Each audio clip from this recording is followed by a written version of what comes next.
యేసు త్వరగా వస్తున్నాడు. ఆయన రాకడ త్వరగా ఉంది. ఎప్పుడైనా ప్రకటన గ్రంథం చదివిన వారు చేతులు ఎత్తి చూపిస్తారండి. ప్రకటన గ్రంథం చదివినవారు, ఒక్కసారైనా చదివినవారు బైబిల్ చదవండి, ప్రతిదినం వాక్యం చదవండి. ఎందుకంటే క్రీస్తు నీ కొరకు జరిగించిన రక్షణ కార్యం తెలుసుకుంటా మాత్రం కాదు, నీ కొరకు ఆయన రానున్నాడు, ఆయన వచ్చేటప్పుడు ఏం జరుగుతుంది అని తెలుసుకోవాలి. అదే సమయంలో ఆయన 1000 పరిపాలన గురించి తెలుసుకుని ఉండాలి. ఎంతమందికి 1000 పరిపాలన గురించి తెలుసు? చేతులు ఎత్తారా? ఇది ప్రస్తుతపు సంఘపు పరిస్థితి. ప్రకటన గ్రంథంలో జాగ్రత్త చదువుతానండి. Bible is very clear. Yesu ప్రభు వచ్చిన తర్వాత, ఆయన శత్రువుని నిర్మూలన చేసిన తర్వాత, అపవాదిని వాడు అనుచరుని నిర్మూలన చేసినప్పుడు, అపవాదిని సాతాన్ని ఒక్క దూత 20 అధ్యాయంలో చూస్తాము.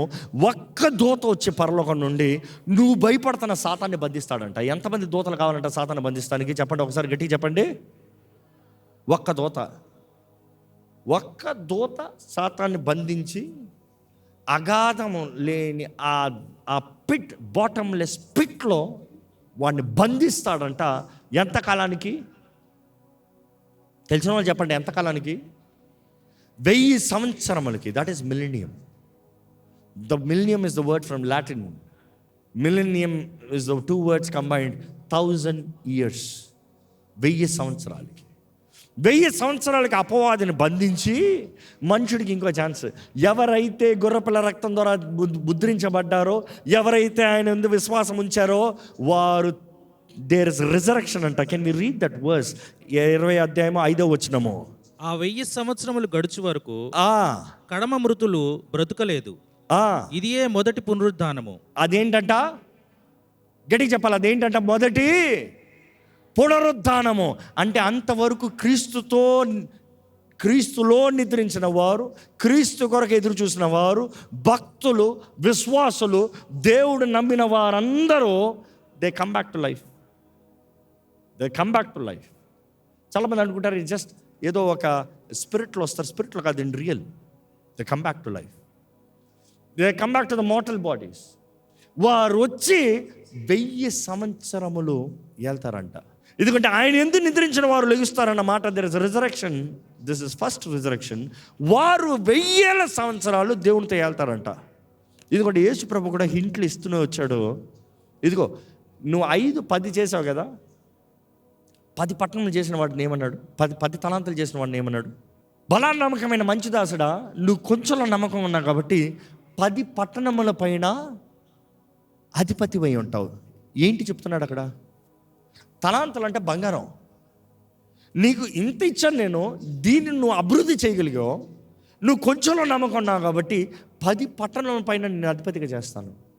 5 తలాంతులతో కూడా అదే చెప్తున్నాడు. ఏమని చెప్తున్నాడు? నువ్వు కొంచెంలో నమ్మకం ఉన్నావు కాబట్టి అధికమైన వాటిపైన అధిపతిగా చేస్తున్నాను. 5 పట్టణాల పైన అధిపతిగా చేశాడు. అంటే వాని స్తోమత చొప్పున దేవుడు ఇచ్చాడంట. ఆయన తిరిగి వచ్చేంత వరకు మీరు వెళ్ళి వ్యాపారం చేయండి అన్న మాట మాట్లాడు. వ్యాపారం చేయండి అన్న మాటకి మల్టిప్లై. నీకు ఇవ్వబడిన దాంట్లో యూ మల్టిప్లై. దేవుడు ఈరోజు కూడా మన దగ్గర కోరేది అదే. ఈ భూమి పైన నువ్వు బ్రతుకున్నంత కాలం వరకు నీకు ఇవ్వబడిన దాన్ని అన్నింటిలో యూ హ్యావ్ టు మల్టిప్లై. నీ ఆత్మ ఆయన సొత్తుగా నువ్వు ఆయన రాజ్యం కొరకు సిద్ధపడుతూ, ఆయన రాజ్యం వచ్చినప్పుడు ఆయనతో పాటు వెళ్తానికి సిద్ధముతో నీ కలిగిన దాంట్లో you are multiplying. Nobody is gonna appoint anybody into a kingdom without an experience. ఒక ప్రభుత్వం పెట్టిన వెంటనే ఏమి తెలియని వాడిని ప్రభుత్వంలో సీఎంగా పెట్టేస్తావు నువ్వు. ఏమవుతుంది రాష్ట్రము? ఏమవుతుంది దేశం? The one who is equipped, ఆ జ్ఞానము సంపాదించుకున్న వాడు, ఆ తెలివిని సంపాదించుకున్న వాడిని ఆ మేనేజ్మెంట్లో పెడతావు. దేవుడు కూడా ఈ భూమి పైన నీకు సమయం ఇస్తున్నాడు, నీకు అవకాశాన్ని ఇస్తున్నాడు. నీకు ఇవ్వబడిన దాంట్లో నువ్వు ఎదగాలని కోరుతున్నాడు. నువ్వు ఎదిగిన దాన్ని బట్టి నువ్వు ఆయన ఎందుకు విశ్వాసం ఉంచిన వ్యక్తి అయితే ఆయన రాకడ వచ్చేటప్పుడు ఆయన 1000 పరిపాలనలో నువ్వు వెళ్తావు. కానీ అక్కడ అపవాది ఉండడంట. అపవాది ఎక్కడ ఉంటాడంట? ఆ అగాధం, ఆ డంజన్లో సీల్ చేయబడి ఉందంట 1000 సంవత్సరం. ఈరోజు మిమ్మల్ని అడుగుతున్నానండి, ప్రభుతో పాటు వెళ్ళాలని ఆశ ఉందా? ఈ లోకంలో నువ్వు దీనుడుగా ఉన్నావేమో, దరిద్రుడుగా ఉన్నావేమో, ఏమీ లేని వాడిగా ఉన్నావేమో, కానీ నీకు కలిగిన దాన్ని మల్టిప్లై చేస్తున్నావా? ఈ ఆయుష్ మహా 70 లేకపోతే 80 సంవత్సరాలు అంతా కూడా ఉంటావా? గ్యారంటీ లేదు. కానీ ఆ 1000 పరిపాలన గ్యారంటీ. అందులో ఉంటావా?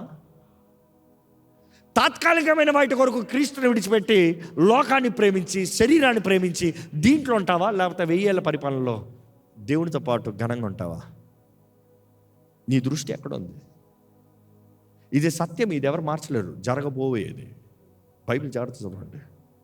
దీంట్లో ఎవరు కలుపుతానికి లేదు, చెరుపుతానికి లేదు. దేవుడు ముందే చెప్పాడు ప్రకటన గ్రంథంలో. అక్కడే ఎవడైతే చెరుపుతాడో కలుపుతాడో శపించబడిన వాడంట. ఇది జరగబోయేది. నన్ను God is clearly doing it. Are you ready? ఈ లోకం శాశ్వతం కాదు. ఇంకో ఈ సృష్టి కొరకు నువ్వు ఎదురు చూస్తున్నావు. We talk about global warming, but you know what, పంచభూతముల మహావేంద్రములతో లయమయ్యే రోజు వస్తుంది. దేవుడు ఏళ్తాడంట. ఈరోజు నువ్వు ఏదన్నా సాతాను మీద నేరం అవుతున్నావు. వాడు శోధించాడండి, సాతాను శోధించాడండి. శోధించబడ్డాను కాబట్టి ఇట్లా చేశానండి, శోధించబడ్డాను కాబట్టి ఈ పాపం చేశానండి, శోధించబడ్డాను కాబట్టి ఈ పలానా మాట మాట్లాడానండి, ఏదో అపవాది నన్ను ఇలా చేశాడండి. అన్నింటికి అపవాదం మీద నేరం అవుతారు. అడుగుని చూడు, ఆ 1000 ఏళ్ళ పరిపాలన అపవాదం ఉండడు. నీ బుద్ధులే. ఈరోజు నీ శరీరాన్ని నువ్వు అదుపులోకి తీసుకోలేకపోతే అందులో నువ్వు ఉండవు. నీ మనసును అదుపులోకి తీసుకోలేకపోతే నువ్వు అందులో ఉండవు. నీలో ఆత్మ ఫలము లేకపోతే నువ్వు అందులో ఉండవు. ఆ రాజ్యము నిశ్చయమో దేవుడు ఏలబోతున్నాడు ఈ భూమిని. జాగ్రత్త. అందుకనే యేసు ప్రభు నేర్పించిన ప్రార్థనలో ఏమని, పరలోకమందున్న మా తండ్రి, నీ నామం పరిశుద్ధపరచబడును గాక, నీ రాజ్యం వచ్చును గాక, నీ చిత్తము పరలోకమందు నెరవేరినట్లు భూమి మీద నెరవేరును గాక, మా అనుదిన ఆహారము నేడు మాకు. ఏ రోజుతో ఆ రోజుకి అడుగు. కానీ అదే సమయంలో ప్రార్థన చేసినప్పుడు ఏమని చేయాలంటున్నాడు? నీ రాజ్యం వచ్చునుగాక. వస్తుంది ఆయన రాజ్యం. నమ్మేవారు హల్లెలూయా చెప్తామా? వస్తున్నాడు రాజుల రాజుగా, ప్రభుల ప్రభుగా. ఈ రోజైతే నీకు రక్షకుడిగా కనబడ్డాడేమో, కానీ ఆయన వచ్చేటప్పుడు రాజుగా వస్తున్నాడు, రక్షకుడిగా రావట్లే. ఆ రోజు న్యాయ తీర్పు తీరుస్తాడు. ఆ రోజు ఆయన ధవళ సింహాసనం దగ్గర రావాలి. ఎందుకంటే ఆ 1000 సంవత్సరముల తర్వాత అపవాది రిలీజ్ చేయబడుతున్నాడంట. అపవాదిని ఆ డంజన్ నుండి రిలీజ్ చేస్తున్నారంట. అపవాది రిలీజ్ చేయబడిన తర్వాత వాడు భూమి నలుదిక్కులకు వెళ్ళి అందరిని మోసపరుస్తూ వస్తాడంట. వాడు పనే అదే కదా, మోసగాడు కదా. వాడు మోసగాడు ఆది నుండి మోసపరుస్తూనే వచ్చాడు. అవ్వను మోసపరిచాడు, మోసపరిచి దేవుడికి విరోధంగా మరలా యుద్ధానికి వస్తానికి చూస్తాడంట, తోడుకుని వస్తాడంట. కానీ అదే సమయంలో చూస్తాము, వాడు దేవుడు పట్టణాన్ని దాడి చేస్తానికి వచ్చేటప్పటికి దేవుడు అగ్ని, పరలోకము నుండి అగ్ని వచ్చి అపవాది వాడు అనుచరులని దహించేస్తుందంట. అప్పుడు అపవాదిని తీసి, ఇప్పుడు జాగ్రత్తగా వినండి, అగ్నితో మండు గుండములో వాడిని పడేస్తారంట. అది 2వ మరణము.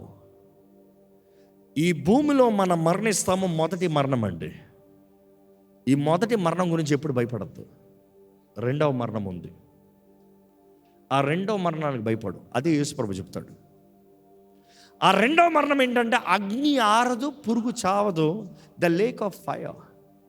బైబిల్లో స్పష్టంగా రాయబడి ఉంది, ఇది యుగ యుగాలు తరతరాలు ఆ అగ్నిలోనే కాలుతూ ఉంటాడంట. ఫస్ట్ దేవుడు తీర్పు తీరుస్తానికి అపవాదికి, మనం అంటాం అపవాది తీర్పు తీర్చాలి, ఆడికి తీర్పు ఎప్పుడు అయిపోయింది, వాడు అంతం వాడికి తెలుసు.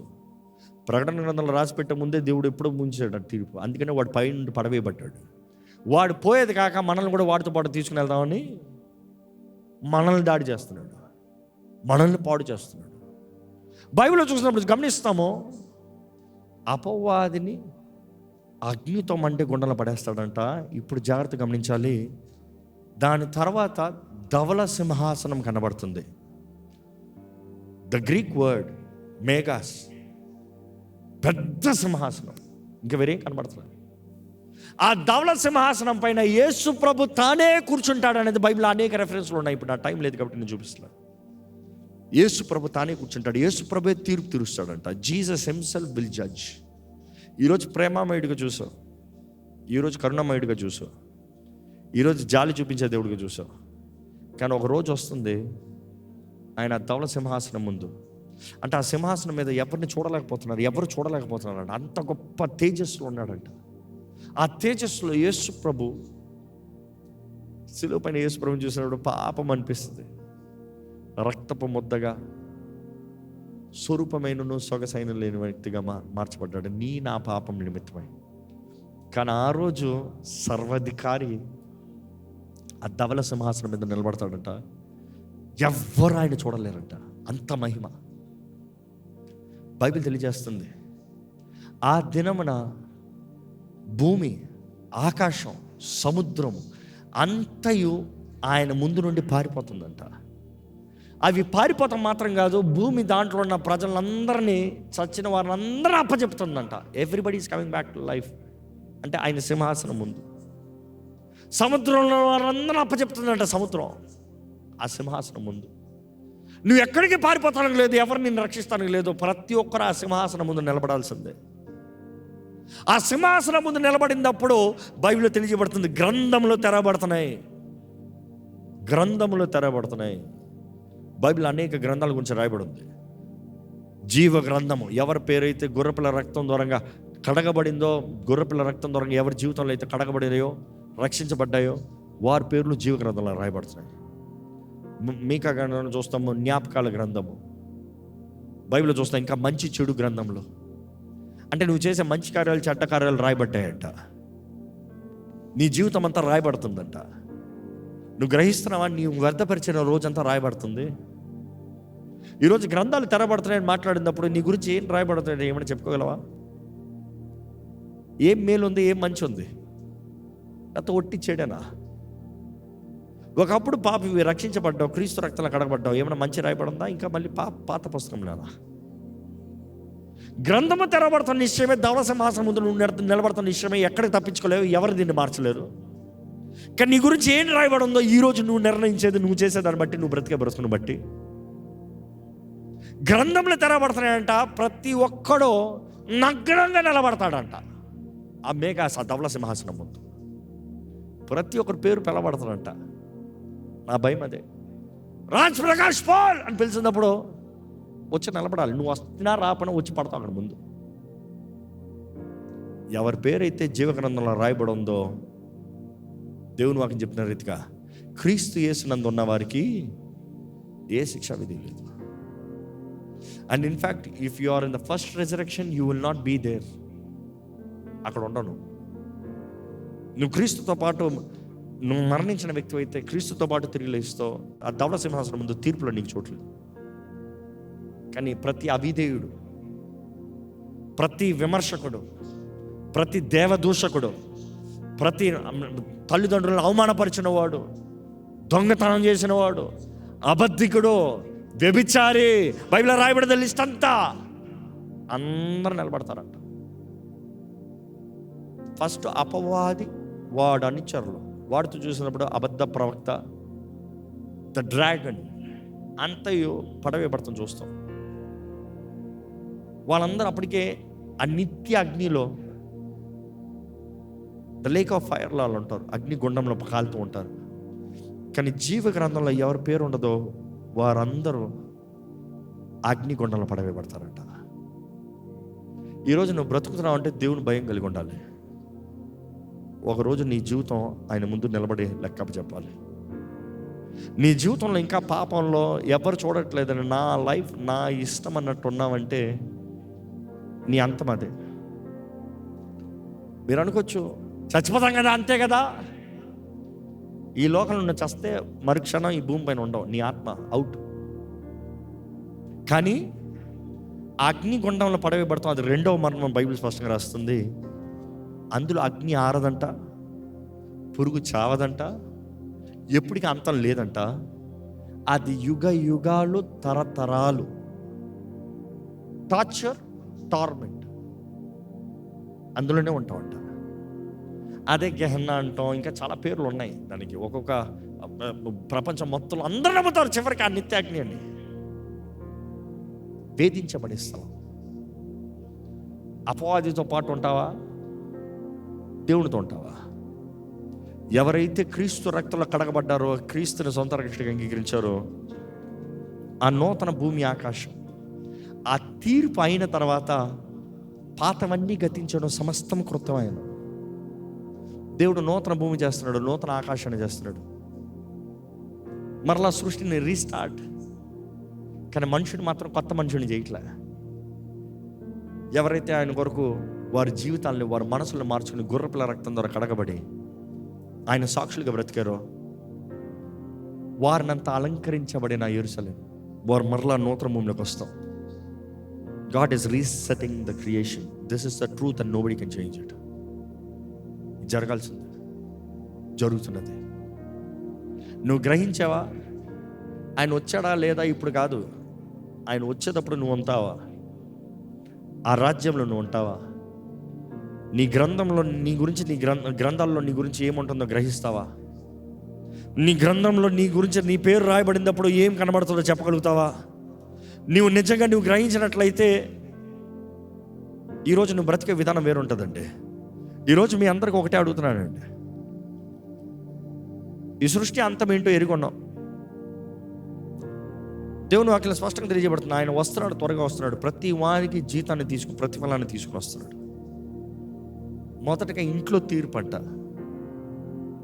ఆయన పేరు పెట్టబడిన వారికి మొదటగా ఉంటుంది శిక్ష, జాగ్రత్త. ఆయన పేరు పెట్టబడిన వారు ఆయనను దూషిస్తూ బ్రతికినట్లయితే ఎంతో అవమానం, జాగ్రత్త. The judgment begins in the house of the Lord. దేవుని వాక్యం తెలియజేయబడుతుంది. ఈరోజు మిమ్మల్ని అడుగుతున్నా, ఏ రాజ్యంలో ఉంటారు? జీవం, మరణం, ఆశీర్వాదం, శాపం మీ ముందు ఉంది. ఏది కావాలో కోరుకో అని దేవుడు చెప్తున్నాడు. దేవుని వాక్యం చూసినప్పుడు దేవుడు ఏం చేస్తే దీవించబడతావు, ఏం చేస్తే శపించబడతావు అంతా చెప్పిన తర్వాత నీ ముందు ఉంది, ఏది కావాలో కోరుకో. ఈరోజు మనుషుడు ఏమంటున్నాడు తెలుసా?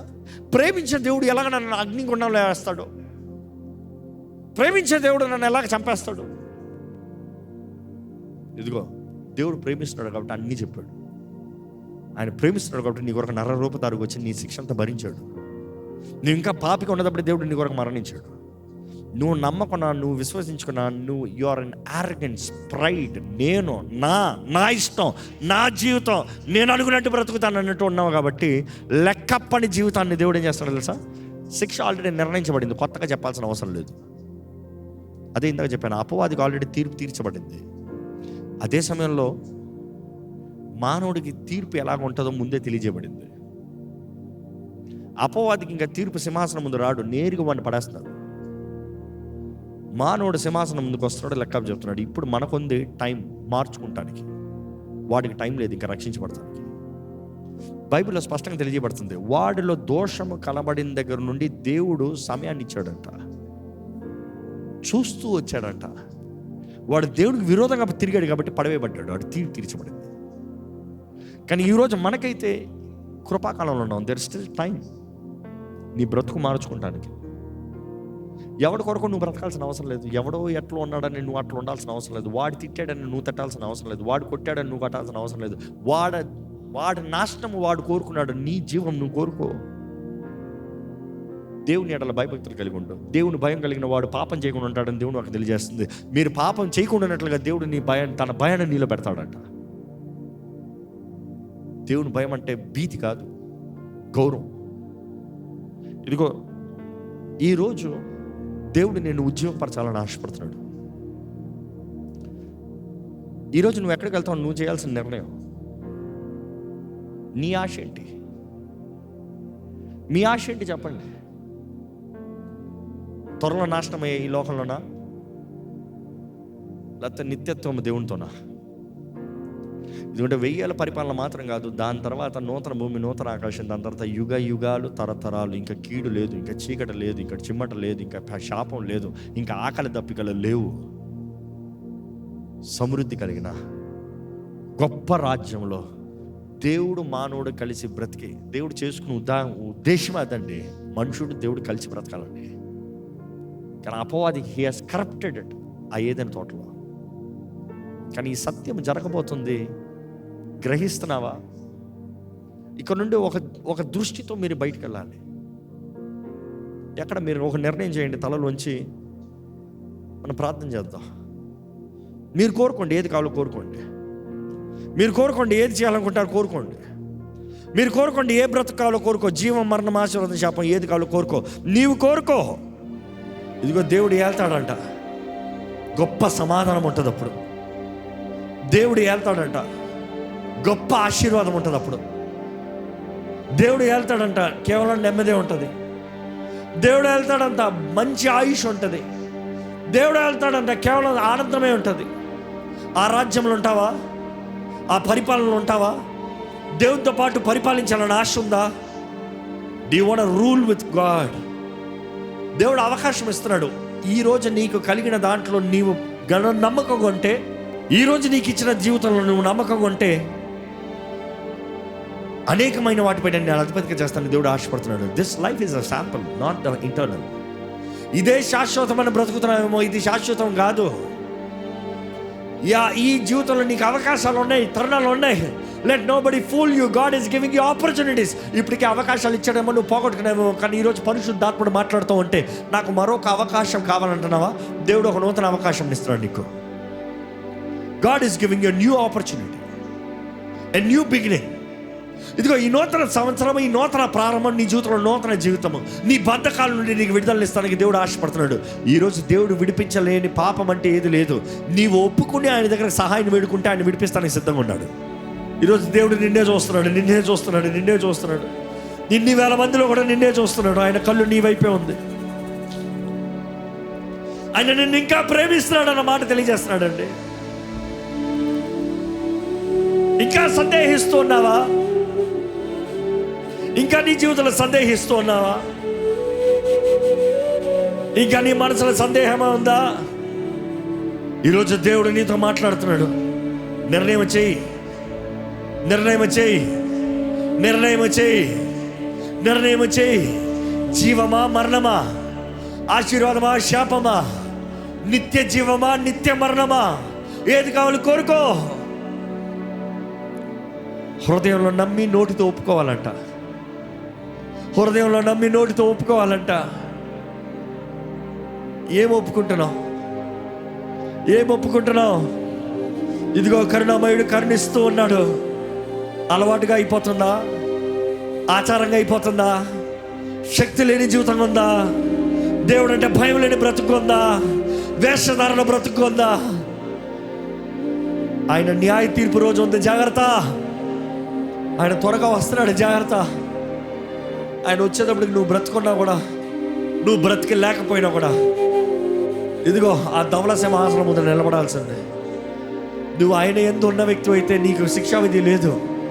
నువ్వు ఆయనతో పాటు పరిపాలిస్తావు, నువ్వు ఆయనతో పాటు ఏళ్తావు, నువ్వు ఆయనతో పాటు జీవిస్తావు, నువ్వు సమాధాన సంతోషంలో ఉంటావు. ఏది కావాలి కోరుకో, సందేహించద్దు, కోరుకో. యేసయ్యను కోరుకో, కోరుకో. ఆయన నిత్య జీవాన్ని కోరుకో, కోరుకో. ఆయన మార్గాన్ని కోరుకో, కోరుకో. దేవుడితో బ్రతుకుని కోరుకో. ప్రార్థన చేయి, అడుగు. దేవా నన్ను రక్షించయ్యా, రక్షకుడైన యేసయ్య నన్ను రక్షించయ్యా. నా పాపం నుండి నన్ను రక్షించు, నా శాపం నుండి నన్ను రక్షించు. నాకు కావాల్సిన విడుదల దయచేయి, నాకు కావాల్సిన జయము దయచేయి. ప్రార్థన చేయి, ప్రార్థన చేయి, ప్రార్థన చేయి. అడుగు, దేవుడి దగ్గర హృదయాన్ని కుమరించుకో. ప్రార్థన చేయి, విడిపిస్తున్నాడు దేవుడు. దేవుడు బయలుపరుస్తున్నాడు. ఈరోజు ఎవరైతే వారి జీవితాలు సమర్పించుకుంటున్నారో, మీ జీవితాలు మునపలాగా ఉండవు. ఇంకా మునపటి జీవితంలాగా ఉండవు మీకు జీవితాలు. ఇంకా మార్పు కలిగిన జీవితంలో, ఆయన ఆత్మ అభిషేకం కలిగిన జీవితంలో, నూతన ప్రారంభం కలిగిన జీవితంలో, విడుదల కలిగిన జీవితంలో, జయం కలిగిన జీవితంలో దేవుడు మీకు వలన ఆశపడుతున్నాడు. సమర్పించుకో, యథార్థంగా సమర్పించుకో. కేవలం ఉద్రేకం కాదు, గ్రహించు. నీ జీవితం ఎంత గ్రహించు. ఎవరైతే వారి జీవితాలను నీ చేతులకు సమర్పించుకున్నారో, అపవాదికి ఎటువంటి అధికారము వారి పైన లేదని ప్రకటించుతున్నాను. ఎవరెవరైతే వారి ఆత్మ, శరీరము, మనసును యేసు చేతులకు సమర్పిస్తున్నారో, ఇప్పుడే పాపపు బంధకాలు, శాపపు బంధకాలు, చీకటి బంధకాలన్నీ నజరేయుడైన యేసు నామములో లయపరచబడునుగా ప్రకటిస్తున్నాను. నజరేయుడైన యేసు నామములో విడుదల కలుగునుగాక, స్వస్థత కలుగునుగాక, జయము కలుగునుగాక. ఇదిగో బలహీన పరిస్థితుల ఆత్మలకి యేసు నామములో ఆజ్ఞాపిస్తున్నాను. దాడి చేస్తున్న చీకటికి, దాడి చేస్తున్న చీకటికి, అపవాది ప్రభావానికి యేసు నామములో ప్రకటిస్తున్నాను. ఎవరెవరైతే వారి జీవితాలు యేసు చేతులకు సమర్పించారో, ఈ క్షణమే అపవాది వారి జీవితాలను విడిచి పాడుగా ఆజ్ఞాపిస్తున్నాను. Out in the name of Jesus. ప్రతి అపవిత్రాత్మలు, ప్రతి మోసపరిచే ఆత్మలు, ప్రతి చీకటి ప్రభావం ఇప్పుడే దేవుని అగ్ని చేత కాల్చివేయబడును గాక. దేవుని ప్రజలను విడిచి పాడుగా ఆజ్ఞాపిస్తున్నాను. చేతపడి ద్వారా వచ్చి ఉండొచ్చు, చీకటి ప్రభావం ద్వారా వచ్చి ఉండొచ్చు, గతంలో అవిధేయత ద్వారా వచ్చి ఉండొచ్చు. కానీ ఇప్పుడే ప్రతి అపవాది బలిపీఠంలో నజరేయుడైన యేసు నామములో బద్దలగులుగా కన ప్రకటిస్తున్నాను. ప్రతి బంధకాలు తెంపబడునుగా కన ప్రకటిస్తున్నాను. సమాధానము కలుగును గాక, స్వతంత్రత కలుగును గాక, జయము కలుగును గాక, నూతన ప్రారంభం కలుగును గాక.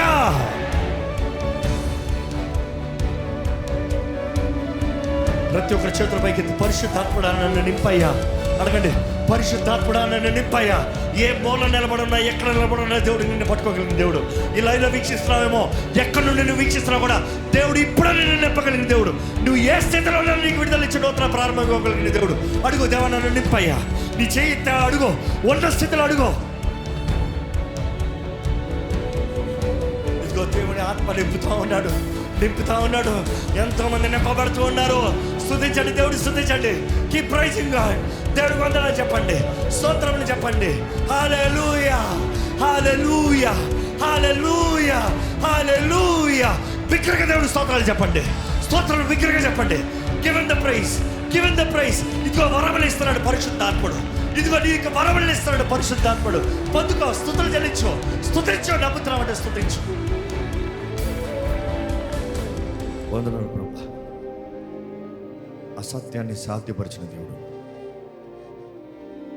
నీ ప్రజలను తోడుకుని వచ్చావా? ఎవరితో మాట్లాడాలో నువ్వు తోడుకుని వచ్చావయ్యా. నువ్వే మాట్లాడావయ్యా.